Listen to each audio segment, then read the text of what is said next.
Hi friends, hi అందరికీ. ఈరోజు పండు మిరపకాయ టమాటా పచ్చడి చాలా టేస్టీగా ఈజీగా ఎలా పెట్టుకోవాలో మీకు చూపిస్తాను రండి. ఇదొక ప్రాసెస్, ఇదొక పద్ధతి. చాలా పద్ధతుల్లో పెడతారు టమాటా పండు మిరపకాయ. ముందుగా టమాటాలు బాగా ఉడకబెట్టుకున్నాక చింతపండుని మనం అందులో నానబెట్టుకోవాలి. టమాటాలు ఉడికాక తర్వాత పండు మిరపకాయ, కల్లుప్పు, అలాగే మామిడల్లం, అలాగే చిన్నుల్లిపాయలు, ఇంకా మీకు తెలియనిది ఏముంటుంది, ఆవపిండి, మెంతిపిండి. ఇవి బాగా గ్రైండర్ పట్టేసుకోవాలి.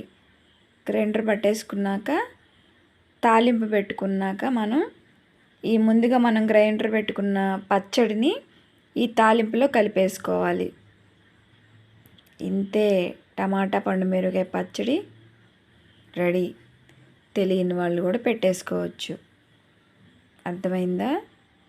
ఇది ఎలా పెట్టాను ఏంటనేది మన ఫుల్ వీడియోలో ఉంది, లింక్ ఉంది, చూసేసేయండి. అలాగే ఎవరైనా కొత్తగా ఛానల్ చూస్తుంటే సబ్స్క్రైబ్ చేసేసేయండి, షేర్ చేసేసేయండి. Thank you.